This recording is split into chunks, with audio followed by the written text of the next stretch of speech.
Eugenika tai mokslas apie socialinį kontroliavimą, kurio pritaikymas patobulina arba pablogina rasinės ateities kartų savybės, tiek fizinės, tiek intelektualinės. Seras Francis Galtonas. Elitui visuomet būdavo patrauklus mokslinis tironijos racionalumas, kadangi jis pasitarnaudavo kaip patogus pasiteisinimas, besielgiant su žmonėm kaip su gyvuliais.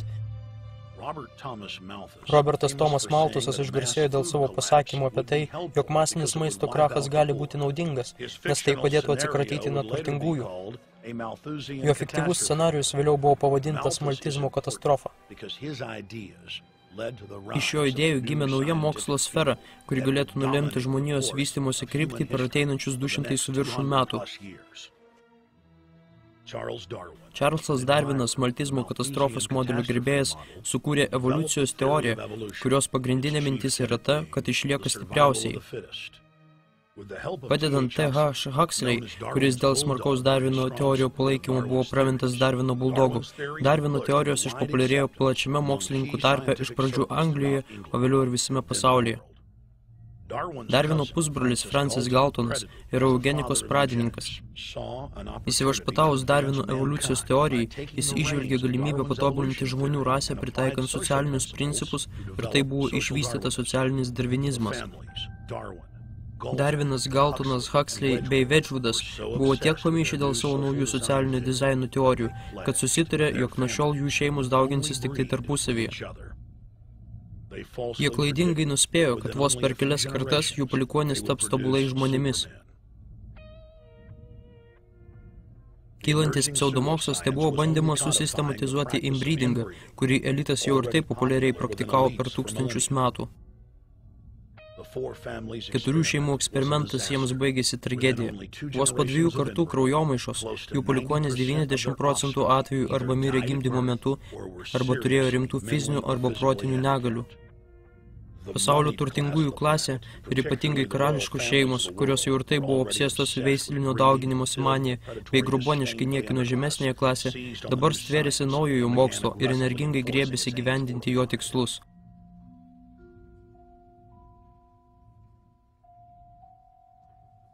Biometrika skamba kaip naujas mokslas, bet iš tiesų jį suformavo Galtonas 1870-aisiais, tam, kad galėtų sekti rasių bruožus ir genetinę istoriją, bei vėliau nuspręsti, kam suteikti teisę turėti palikuonis. 1904-aisiais eugenikas Charlesas Davenportas, finansuojamas žymių magnatų Carnegio, Rockefellerio ir Harimono, Jungtinėse valstijose pradėjo vykdyti mokslinę tyrimo programą pavadinimu Cold Springs Harbor. 1907-ais Jungtinėse valstijose buvo priimti pirmi sterilizacijos įstatymai.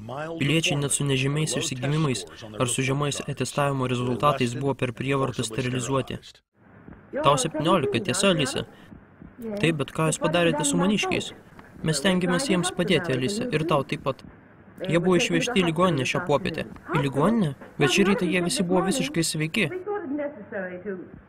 Mūsų manimų buvo svarbu pateikti valstijų medicininiai komisijai ištirti jūsų šeimos atvejį. Ten buvo nuspręsta, jog jūsų visa šeima privalo būti sterilizuota. Kas tai? Aš nesuprantu, apie ką jūs kalbate. Na, mūsų valstijoje yra įstatymas, kuris tokioms šeimoms kaip jūsų numato operaciją, po kurios nebegalima turėti vaikų. Supratau. Dabar mes išvešime tavo brolius į įstaigą, kuriais tinkamai pasirūpins, ir tu galėsi grįžti prie darbo. Aš pasirūpinsiu, kad tavęs neišmestų iš darbo dėl neatvykimo, bet aš nenoriu prarasti savo darbo, aš niekur neisiu. Dabar, Alisa, ir tu vyksti į ligoninę. Tai jūs sakote, kad aš po to niekad negalėsiu turėti vaikų? Būtent. Aš sveika, sakau jums, aš nevažiuosiu į jokį ligoninę. Mes nenorime turėti jokių nemalonumų su tavim, jaunoji panelė. Jei tu atsisakysi eiti, pareigūnas bus priverstas tave nuvesti jėga. 1910 buvo įkurtas JAV eugenikos registracijos biuras. Iki to laiko Britai jau buvo spėję sudaryti pirmąjį socialinių darbuotojų tinklą. Jo specialiai parinkti agentai plėtė eugeninį rasės kultą, kuris ėmė progresyviai įsigalėti vakarų civilizacijoje. Socialiniai darbuotojai turėjo teisę nuspręsti, kokių šeimų vaikus jie gali atimti, kas bus sterilizuojamas ir kai kuriais atvejais, kas bus tyliai nužudomas.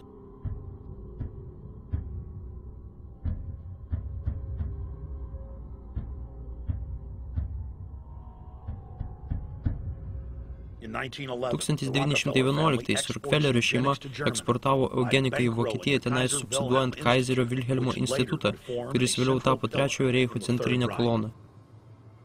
1912 Tarptautinė eugenikų konferencijoje Londone eugenika tampa visuotiniu susižavėjimu ir tokiu būdu pasidaro ultrapopuliari.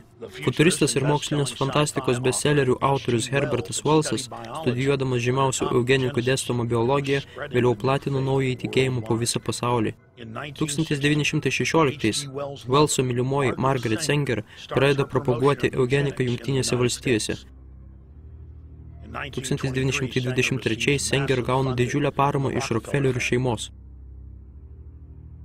Sanger rašė savo draugužiui eugenikui Clarence'ui Gamble'ui apie tai, jog būtina verbuoti juodaodžius lyderius, kad anie galėtų būti priedanga vykdant sterilizacijos programą nukreiptą prieš juodaodžių bendruomenę. 1924 Hitleris knygoje Mein Kampf rašo, kad Jungtinių valstijų eugenika yra jo įkvėpimas.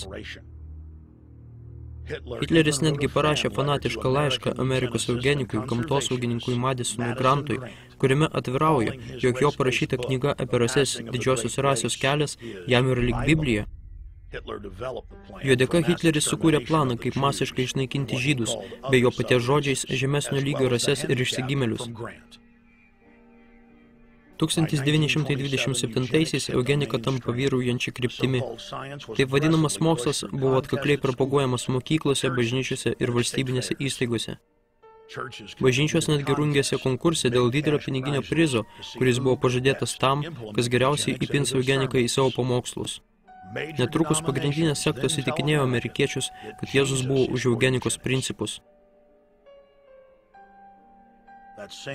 Tais pačiais metais JAV net 25 valstijos priėmė sterilizavimo įstatymus ir aukščiausiojo teismo nutarimų buvo pradėta vykdyti brutalios sterilizacijos politiką. Kuomet Hitleris 1933 atėjo į valdžią, tai vienas iš jo pirmųjų veiksmų buvo nacionalinių eugenikos įstatymų įtvirtinimas, sekant Jungtinėse valstijose priimtų įstatymų pavyzdžių. 1934 filmas Rytojaus vaikai eugenikos propagavimą perkelė į Jungtinių valstijų kino ekranus. Miss Mason byloje nematau jokių priežasčių, dėl ko ji turėtų būti sterilizuojama. Ji yra visiškai normali, ji labai darbšti ir užsitarnavo gerą reputaciją. Ar jūs žinote jos šeimos istoriją? Na taip, gerbiamas teisėjo, žinau. Šeimoje yra dar keli vaikai, teisingai sakau? Na taip. Kokia jų būsena? Vienas yra invalidas, kitiem dviem nustatė silpnaprotystę. Ar vyriausias sūnus nėra kalėjime? Na taip. Ir žinodami visą tai jūs manote, kad ši mergina turėtų teisę pagimdyti dar daugiau panašių žmonių. Bet teisėjau, ji visiškai sveika, ji visai netokia kaip kiti. Aš tikiu, kad jai reikėtų suteikti galimybę nuspręsti pačiai. Prieštarauju, daktarė. Gerai, tarkime, ji normali, tačiau yra tikimybė, kad jos vaikai galės paveldėti šeimos ligas, juk tai tikėtina. Bet gerbiamas teisėjau, aš apgailestauju, daktarė. 3 apsigimusios kartos tai jau yra per daug. Teismo sprendimas neapskundžiamas. Iki 1936 Vokietija jau spėjo tapti pasaulinio eugenikos lyderė dėl efektyviai vykdomos 100 000 žmonių sterilizacijos bei eutanazijos. 3 žymiausi Amerikos eugenikai, Davenportas, Laufinas ir Goffas, Rockefellerių nurodymų buvo išsiųsti į Vokietiją, kur jie konsultavo nacius projektuojant gerai suderintą eksterminavimo sistemą. Su ryžtinga Jungtinių valstijų ir Anglijos parama, Vokietija netrukus peržengė ribą, po kurios 10 milijonų žmonių turėjo sumokėti savo gyvybėmis. Pasibaigus karui, sąjungininkai apsaugojo nuo bausmės būtent tuos nacių mokslininkus, kurie iki mirties nukankino tūkstančių žmonių. Nacistinė eugenikos rūšis elitui sudarė keblumų, tačiau jie neketino nutraukti savo planų. Atvirkščiai, sąjungininkai tarpusavį netgi varžėsi dėl to, kam atiteks geriausi nacių eugenikai. Buvo nesvarbu, kad SS daktarai iki mirties nukankino 10 000 žmonių. Juos tiesiog paleido. Mirties angelas Josefas Mangelas ir jo bosas Otmaras von Verschueras nebuvo patraukti baudžiamojon atsakomybėn, o von Verschueras netgi sėkmingai tęsė savo darbą Vokietijoje ir po karo. Eugenikai supyko, kuomet jų darbai tapo viešai žinomais. Jie nedelsiant ėmėsi maskuoti savo planus.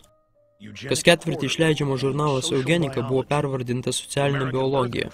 Amerikos gimdymo reguliavimo lyga buvo pavadinta šeimos planavimu. Atsirado nauji terminai, tokie kaip transhumanizmas, populiacijos reguliavimas ir biobalansas. Rasinė higiena ir socialinį darvinizmą pakeitė pavadinimai aplinkosauga ir gamtosauga.